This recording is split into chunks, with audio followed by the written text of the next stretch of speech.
నా అన్నదమ్ములకి అక్క చెల్లెలకి ఒక గుడ్ న్యూస్. అయితే సింగిల్ యూజ్ ప్లాస్టిక్కి అగెయిన్స్ట్గా నేను చేసే ఈ పోరాటంలో గవర్నమెంట్ సైడ్ నుంచి కూడా కొంచెం నాకు ఆశలాగా అనిపిస్తుంది.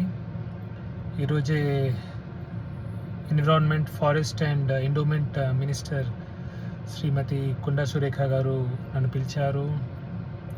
1.5 hour వరకు మీటింగ్ జరిగింది. ఆగస్ట్ 9 తర్వాత కూడా మళ్ళీ ఒక మీటింగ్ చేద్దామన్నారు. ఆ మీటింగ్లో కొన్ని కీలకమైన డిసిషన్ తీసుకొని ఒక గవర్నమెంట్ ఆర్డర్ లాగా పాస్ చేద్దాము.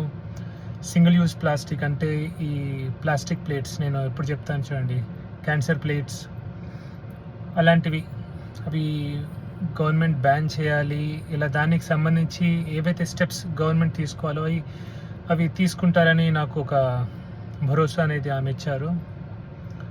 సో దేవుడి దయ ఉంటే నాకున్న 3 కోరికలు, డ్రీమ్స్ అంటారు కదా, అందులో ఫస్ట్ డ్రీమ్ ఇదే. ఎందుకంటే ఈ సింగిల్ యూజ్ ప్లాస్టిక్ వల్లనే క్యాన్సర్స్, మనకు ఈ రోజుల్లో వచ్చే క్యాన్సర్స్కి మెయిన్ కారణం ఈ సింగిల్ యూజ్ ప్లాస్టికే. సో అది ఒకటి బ్యాన్ అయిపోతే I'll be very happy.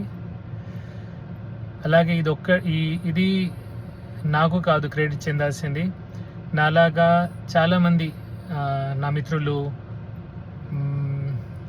Content creators కానివ్వండి, ఎన్జిఓస్ కానివ్వండి, సొసైటీస్ కానివ్వండి, అవి బాగా కృషి చేస్తున్నాయి ఈ సింగిల్ యూజ్ ప్లాస్టిక్ అగేన్స్ట్గా. సో ఎప్పుడైతే ఈ ఆగస్ట్ 9 తర్వాత ఎప్పుడైతే మీటింగ్ జరుగుతుందో, అలాంటి ఎన్జిఓస్ కూడా నాతో పాటు వస్తే, ఆ మీటింగ్కి వస్తే ఇంకా బెటర్ ఐడియాస్ ఇస్తాయి.